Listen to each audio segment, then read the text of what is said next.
Yeah, good afternoon to all. Yeah, before I start, I will say I'm a very late entry into this panel discussion. Our honorable member Shri Gajendra Singh ji is supposed to attend this panel discussion, but due to some urgent meeting, he could not come. And so kindly bear with me. And also, I am a controller of explosives in PESO, and presently I am on deputation to PNGRB. And I am honored to say that I joined PESO way back when Shri Srivastav ji is heading PESO. Until date, we are all learning and gaining and growing from his knowledge and experience. Thank you, sir. And talking about PNGRB is actually a regulatory body set up under PNGRB Act 2006. As already told, PNGRB has many regulations on natural gas pipelines or petroleum product pipelines, be it authorization regulation, access code regulations, tariff regulations, technical regulations. But today, we will discuss or focus on aspects of technical regulations, regulatory framework and compliance monitoring mechanism for technical aspects being mandated by PNGRB Act to PNGRB board. PNGRB Act was notified by the Parliament in 2006, and as per clause 11I of PNGRB Act, the PNGRB was mandated to lay down by regulation the technical standard and specification, including safety standards, in activities relating to petroleum products, natural gas, including the construction, operation of pipeline, infrastructure projects relating to downstream petroleum and natural gas sector. And also as per clause 61(1) of the Act, the board by notification may make regulations consistent with the Act and rules thereunder to carry out the provisions mandated by the Act. As mandated by the PNGRB Act, PNGRB board has notified many regulations. We can classify our technical regulations basically into 4 parts. First is technical standards and specification, including safety standards, what we call it as T4S regulations. Second is emergency response and disaster management plan regulations, that is ERDMP regulations. Third is integrity management system regulations, that is IMS regulations. And the fourth one is third-party conformity assessment regulations. Total, we can say PNGRB has around 38 regulations for whole downstream oil and gas sector, out of which 16 are technical regulations. We will talk about them in detail. Also, as in the morning session, EIL has discussed in detail. Now in the evening session or afternoon session, OSD and Shri Srivastav ji has discussed many technical aspects in detail. So I will not be touching in detail the technical aspects. Rather, I will be focusing on the regulatory framework and compliance monitoring mechanism being mandated by PNGRB regulations. Talking about the number of installations the PNGRB is regulating in downstream oil and gas sector, it is around 92,000. And as Srivastav ji has told, PNGRB has empaneled various TPIs. It is around 31 TPIs PNGRB has empaneled for doing external safety audits of various installations. In 23-24, around 650 audits has been done by PNGRB empaneled third-party agencies. Now our T4S regulations, that is technical standard and specifications, including safety standards. These regulations are intended to ensure uniform application of design principles and to guide in selection and application of material and components, equipment, system, and uniform operation and maintenance of various installations. Presently, PNGRB has notified T4S regulations for 8 types of installations, that is natural gas pipelines, petroleum and petroleum product pipelines, CGD sector, petroleum refinery and gas processing plants, petroleum installations, that is petroleum depots and terminals, LPG storage, handling, bottling facilities, retail outlets dispensing various types of fuel, be it MS, HSD, auto LPG, CNG, EVs, LNG, LCNG, and LNG terminals. That is, they are basically regasification terminals. What is the philosophy behind or the scope or the intent of these regulations? These regulations cover various design and installation philosophies, be it design criteria, material or equipment selection, piping system components, welding and fabrication details, installation and testing. Second is operational philosophy and procedures, right from HSE policy, talking about the SOPs, operating parameters, troubleshooting and safe shutdowns, supervision and training. Maintenance philosophy and procedures, pipeline patrolling, maintenance of ROU, pipeline pigging, intelligent pigging or cleaning pigging, cathodic protection, coating surveys, repairing procedures, and maintenance SOPs. Then safety and fire protection, be it fire alarms, fire gas detection systems, fire water, communication, emergency plan, etc. Now comes our ERDMP regulations. These regulations are basically notified the board by intent to prevent escalation of both on-site and off-site emergency conditions, to minimize the impact on people, to reduce damage to any property, machinery and environment, and to develop a state of readiness and preparedness for in case of any emergency or disaster.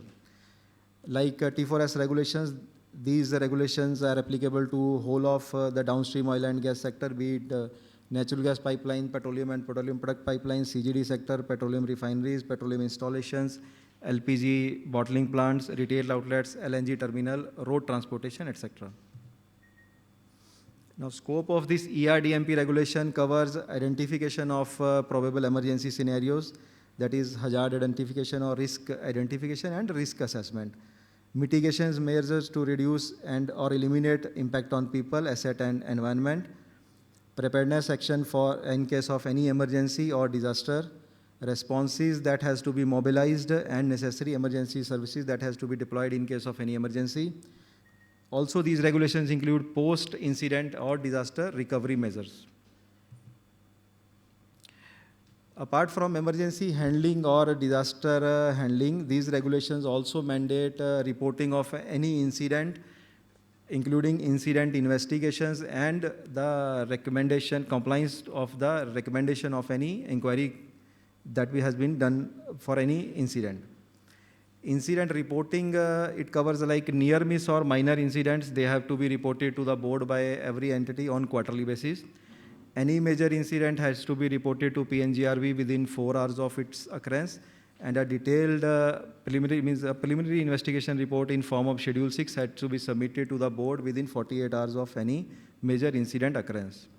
Now, what is a major incident? A major incident is classified in these regulations as a fire of more than 15 minutes, any incident that has led to fatality, any incident that has resulted into plant shutdown or the public outage, any incidents with over more than 500 hours of man-hour loss, etc. Now, investigation of any major incident is conducted by PNGRB or the concerned entity as decided by the board. PNGRB has also investigated many incidents on its own and in collaboration with OSD also. Now we are also trying to rope in PESO or requesting PESO to join the investigation being done by PNGRB.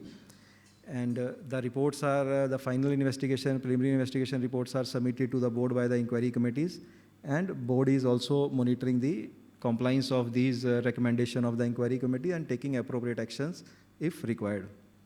Now talking about the compliance monitoring, the compliance of any major incident is being monitored by PNGRB, and entities are required to put up their action taken report on a recommendation of inquiry committee to their board and submit the mitigation measures or minutes of their board meetings to the PNGRB. Also, these reports, whichever inquiry has been done, they are web hosted on PNGRB website for information dissemination to all entities. Now talking about integrity management system regulations. These regulations are intended to evaluate the risk associated and effectively allocate resources for prevention, detection, mitigation activities to improve the safety of infrastructure so as to protect the personal, property, public and environment, to have streamlined and effective operation to minimize the possibility or probability of any failure or leakage. As on date, PNGRB has notified IMS regulations for only for 3 sectors: natural gas pipelines, petroleum and petroleum product pipelines, and city gas distribution networks. The objective of these IMS regulations is basically to ensure public safety, to protect environment, to ensure availability of product to the end consumer, and to minimize the risk associated with the transportation of any product over long distances. Now, the scope of these regulations cover initial data gathering and review. That is, if we talk about it, includes seismic survey, the population survey, weather or climatic condition, etc., or threat or risk identification, including geographical risks, consequence and impact analysis, and the mitigations measures needed to mitigate the risks. Now, as per IMS regulations, there are 4 basic methods of making IMS plan. That is a pre-assessment, that is basically a data gathering, database integration. Second is indirect inspection, that is calculation to flag some possible corrosion sites, or based on the data gathering, doing the analysis of data and extrapolation of the database to predict the risks or hazards. Third comes the direct assessment, like ILI, UT measurement to identify the corrosions or the impact or dents or impact on the pipeline during operation or maintenance. And the last one is the post-assessment, that is to determine the fitness of the service of the pipeline, reassessment interval, and reassessment of and effectiveness of direct assessment. These are the various techniques or tools or methods given in the IMS regulations, like ILI inspection, direct assessment of internal corrosion, external corrosion, stress corrosion cracking, hydro testing, coating integrity survey, cathodic protection, monitoring, public education, patrolling, and ROU maintenance, and including leakage survey and leak detection technologies.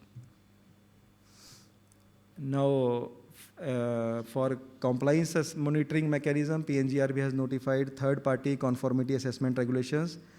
These regulations basically specify the qualifications or the manpower deployment, manpower requirement, organogram structure, duties of the TPIs.